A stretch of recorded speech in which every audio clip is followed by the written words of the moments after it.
Sunday before Thanksgiving, and I just want to say that I am thankful for each one of you. I'm thankful for disciples who witness to the wideness of God's mercy, the depth of God's love, and who stand in solidarity with all of creation. You are a beautiful sight, Chalice Christian Church. Thank you for being here and for being you. Someday I hope you will let me come up here and teach my favorite Bible study.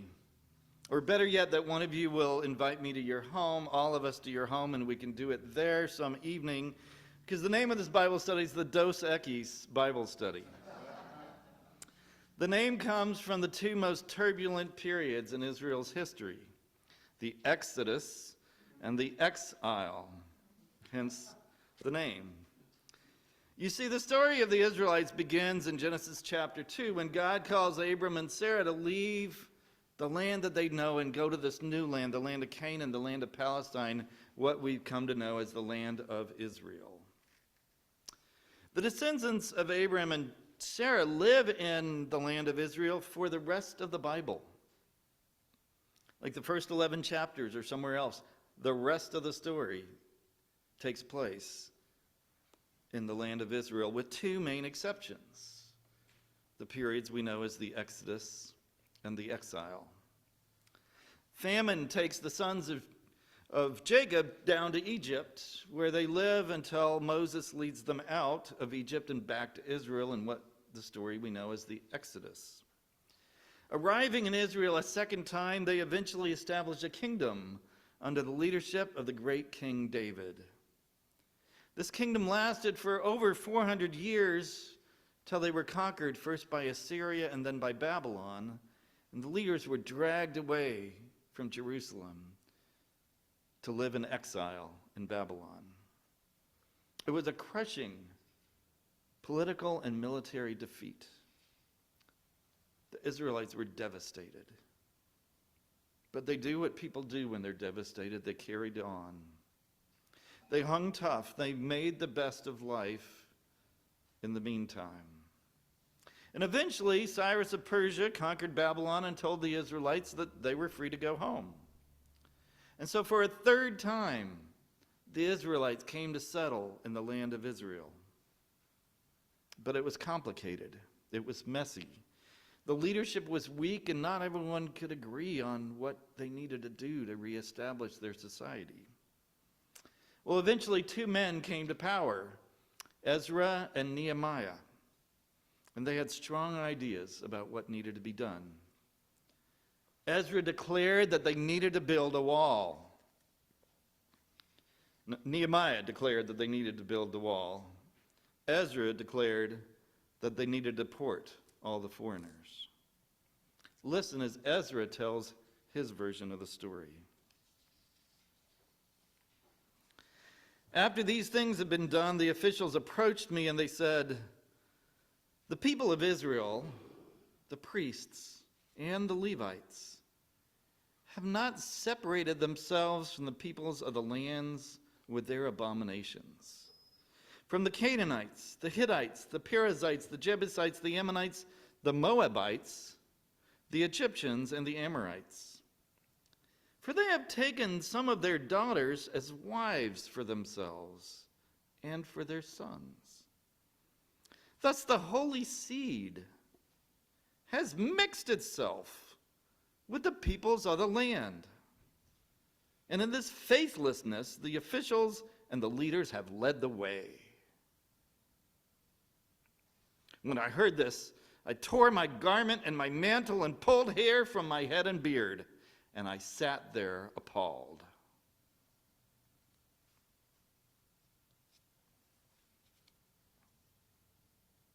While Ezra prayed and made confession, weeping and throwing himself down before the house of God, a very great assembly of men, women, and children gathered to him out of Israel. The people also wept bitterly. Shechaniah, the son of Jehiel, of the descendants of Elam, addressed Ezra, saying, "We have broken faith with our God. And we have married foreign women for the peoples of the land. But even now there is hope in Israel in spite of this. So now let us make a covenant with our God to send away all these wives and their children, according to the counsel of my Lord and of those who tremble at the commandment of our God, and let it be done according to the law. Take action, for it is your duty, and we are with you. Be strong and do it." Then Ezra stood up, and he made the leading priests, the Levites, and all of Israel swear that they would do what he said. And so they swore.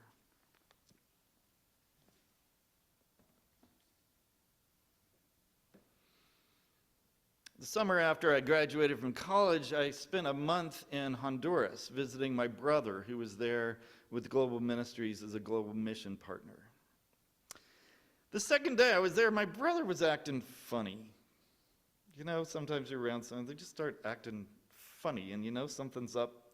They're kind of awkward, and they want to tell you something, but you don't know what it is. Well, it turns out that my brother had fallen in love, and he had decided to get married to a young Honduran woman named Ninfa. Now, this was big news in our family. I mean, it always is, right? But as far as we knew, my brother had never had a girlfriend. And, you know, we didn't know what to expect for him, if he could ever, like, develop relationships with people or what. So we were excited. I was excited. I was the first one to know. My brother wanted to test it out on me and see how I would react. Because he was, for some reason, I don't know why, because he knew us, but he was worried that some of his family might not react positively to him marrying a foreign woman. So he was nervous. I told him, I said, don't worry. I said, don't worry a bit. Mom and Dad will be so thrilled that you finally fall in love with someone that they're going to rejoice. Of course, I was right. My parents were thrilled. We were all thrilled. And for almost 34 years, we've been blessed to have Ninfa as part of our family. We are so thankful for her, for the love that she shares with my brother and with all the children at the Montessori school where she teaches, and for the gentle grace and kindness that she shows everyone. And we are also thankful that John and Ninfa didn't live during the reign of Ezra. I find Ezra chapter 9 and 10 among the most heartbreaking passages in the entire Bible. Reading the Bible can be hard work. It takes effort to visualize what the words on the page signify, to imagine what's going on, what's really being said. So imagine, if you will, the scene in Israel. Ezra rises to power on a tide of nationalistic fervor. Someone called it a Judah for the Jews moment. Others have called it Make Judah Great Again. Ezra learns that some of the Jewish men have married foreign women. Maybe not Hondurans like Ninfa, but Ammonites, Jebusites, Hittites, and horror of horror, Moabites. Moabites, women from Moab. Ezra tears his clothes in disbelief when he hears the holy seed has mixed itself with the peoples of the land. Ezra demands that all Jewish men send their wives off, deport them, children and all, never to be seen again. And the people agree to do it. It may be the most heartbreaking passage in the entire Bible. Now, I want you to imagine right now that you're holding a Bible in your hand, and I want you to turn to Ezra chapter 10. Kelly's going to help you out here to make it easier to imagine, because she's going to put this passage up on the screen. This is at the very end of the book of Ezra. There is a list of names of the people that were forced to send their wives and their children away.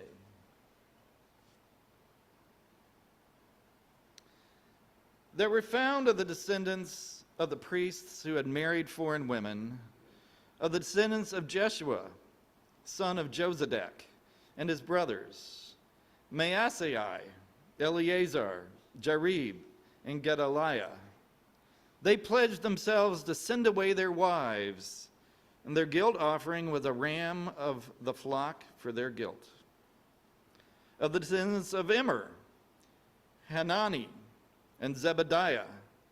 Of the descendants of Harim, Maasai, Elijah, Shemaliah, Jehiel, and Uzziah.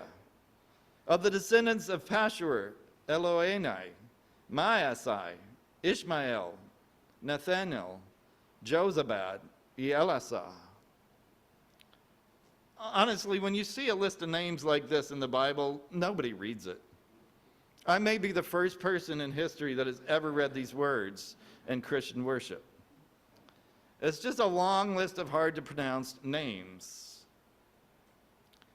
But one day when I saw this list, it reminded me of something. If you've ever been in Washington, D.C., and you're over on the mall by the Lincoln Memorial, and then you start walking away from the Lincoln Memorial in a certain direction, you start going downhill. There's kind of a gentle ramp. And then on your left, you start seeing a name, and then two names, and then three names, and then a whole lot of names.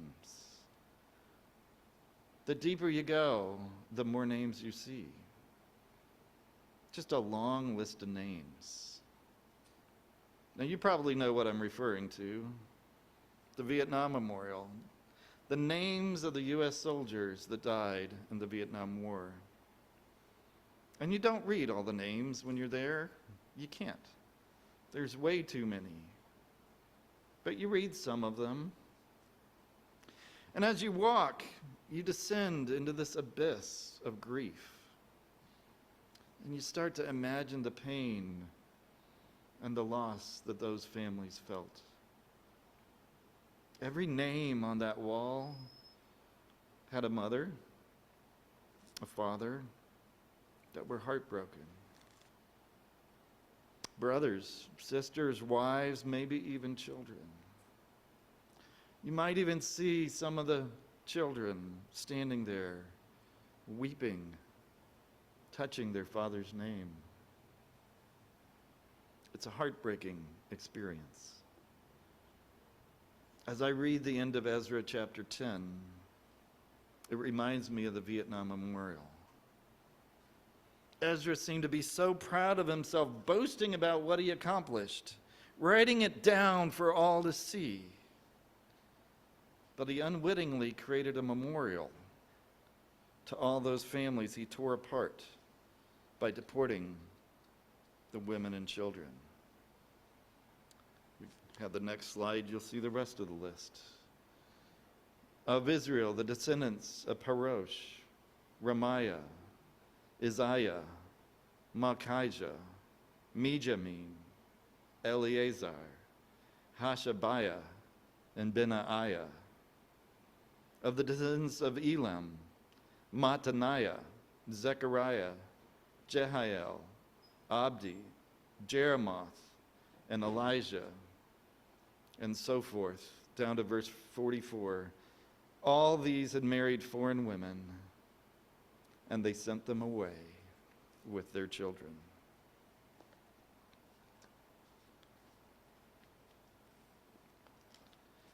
It breaks my heart that Ezra commanded it, and it breaks my heart that the people obeyed. What do you do in the face of such cruel policies? What do you do when it seems like all the world is going along with them? The first thing you do is you remember that God is good, that humans are not always good, but God is always good. The light shines in the darkness, and the darkness has not overcome it. The second thing you do is that you remember that, in fact, you are not all alone. Everyone is not going along with the cruelty. It feels like it sometimes. No matter how much Ezra tried to purify the race and get rid of the foreigners, help Nehemiah build a wall to keep the unwanted people out, there were cracks in his regime. We don't hear a lot about it because Ezra and Nehemiah got to write the history. But even in Ezra's account, we get to see at least one crack. I want you to repeat these names after me. Jonathan, Josiah, Meshullam, Shabbatai. One more time. Jonathan, Josiah, Meshullam, Shabbatai. Now look at verse 15. It's the next slide. This is a little note after Ezra announces his plan of deportation. Verse 15 says, only Jonathan, son of Asahel, and Josiah, son of Tikvah, opposed this. And Meshullam and Shabbatai the Levites supported them. Right here, in black and white, opposition, protest. Even in Ezra's account, while he's bragging about who all he deported, we get a crack of protest. Jonathan, Josiah, Meshullam, Shabbatai. My guess is we've probably never noticed those names in the Bible before. But they are heroes, possibly some of the greatest heroes in the Bible. We should teach about them in Sunday school and in vacation Bible school. They don't go along with the cruelty, the demand for purity, the demand for conformity. They protested. They opposed Ezra's cruelty. Jonathan, Josiah, Meshullam, Shabbatai. Cracks in Ezra's regime. Now, students of the Bible know that there's at least one other major crack in Ezra's promotion of racial purity, in Ezra's attempt to rid the land of people like my sister-in-law. And it's not nearly as obscure as the names of Meshullam and Shabbatai, that we may never have really noticed it. Someone else, during the time of Ezra, during this period, wrote a little book, a sweet little short story about a woman named Ruth. Ruth's words are often read at weddings to express loyalty and commitment. You know them. Where you go, I will go. Where you lodge, I will lodge. Your people shall be my people, and your God shall be my God. Ruth is held up as an example. We should all be loyal like Ruth. But I wonder when people choose those words to be read at their wedding, if they know the whole story of Ruth. If they know that Ruth was born, horror of horrors, in the land of Moab. She was a Moabite. She was a foreigner, which means that if she married an Israelite, she would be a foreign wife, the kind that Ezra was deporting. And while Ezra was going about deporting the women and children, someone wrote the story of Ruth, about how Ruth followed her mother-in-law Naomi back to Israel after their husbands had died, about how Ruth provided Naomi with a grandson and a reason to live again. This wonderful, wonderful woman marries an Israelite man, becomes a foreign wife. And then we get another list in the Bible, another one of those deceptive little lists in the Bible. Boaz and Ruth had a son. They named him Obed, and he became the father of Jesse, who was the father of David. King David, the greatest hero of the Israelites. Israel's George Washington. King David's great-grandmother, Ruth, was a Moabite, a foreign wife, the kind that Ezra was deporting. Where would we be, the author implies, without foreign women? The book of Ruth is not just a sweet little story for weddings. It's a subversive protest, another crack in Ezra's regime.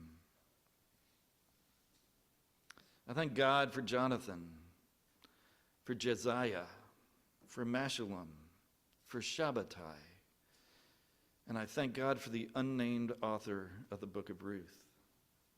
And I thank God for all who shine God's light, who are vessels of God's abiding love and amazing grace. The list of those who have caused cruelty is long. The list of those who have suffered at the hands of tyrants is long. But the list of those who embody God's love is also long. And the list goes on in you, in me, in all those who speak against injustice and stand with the marginalized. The light shines in the darkness, and the darkness will never overcome it. Or in the words of Leonard Cohen, ring the bells that still can ring. There is a crack in everything. That's how the light gets in. Amen.